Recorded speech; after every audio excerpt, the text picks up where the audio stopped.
కొంతమంది నాలెడ్జ్ లేనోళ్ళు, తర్వాత చదువు సరిగా రానోళ్ళు, అమెరికా మీద ఇంట్రెస్ట్తో అమెరికా వచ్చినోళ్ళు, లేదా ఇండియాలో అయితే కనుక బ్యాక్డోర్ ఎంట్రీలో ఏముందబ్బా 6 నెలలు వాడికి 30,000-60,000 జీతం ఇప్పిస్తారు.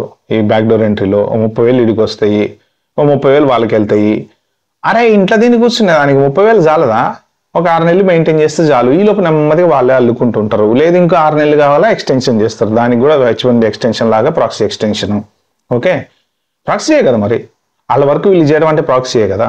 అసలు కంపెనీస్ ఎట్లా అలౌ చేస్తున్నాను అర్థం కాలేదు. ఈ మధ్యన ఎన్ని చూశానంటే న్యూస్ నేను, బ్యాక్డోర్ ఎంట్రీ చెప్పే కదా, నాకే వచ్చింది. Everything is possible. Fake possible, proxy possible, everything is possible. దిగజారిపోయారంటే డబ్బు సంపాదించుకోవటం కోసం. అంటే దీనివల్ల నష్టం ఎవరికి వస్తుందంటే, ఒక జాబ్ పడినప్పుడు ఇంటర్నల్గా మీరు డబ్బుల కోసం కక్కుర్తి పడి కరప్షన్ చేసి సార్ట్అవుట్ చేసుకుంటే, మరి జెన్యున్గా జాబ్ ఎత్తుకున్న పరిస్థితి ఏంటి పాపం? వాడికి జాబ్ పోయింది, జాబ్ కావాలి, ఆ ఎక్స్పీరియన్స్ మ్యాచ్ అవుతుంది. మీరు ఇక్కడ దొంగలు ఉళ్ళు పంచుకుంటే పరిస్థితి ఏంటి? వాడికి ఎప్పటికి జాబ్ రావాలి?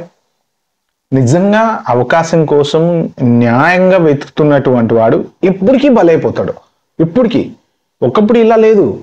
ఒకప్పుడు ఈవెన్ అమెరికా నుంచి, అంటే ఆ రోజుల్లో వాట్సాప్లో అవి లేనప్పుడు కూడా చక్కగా అమెరికా నుంచి ఫోన్ చేసి టెలిఫోన్ ఇంటర్వ్యూలో ఒరాకిల్ మీద దాని మీద మంచిగా ఫోన్లో ఇంటర్వ్యూ అటెండ్ అయ్యి H1 చేసి తీసుకెళ్లారు. వాళ్ళని అకామిడేషన్తో సహా ఇచ్చి పర్ఫెక్ట్గా.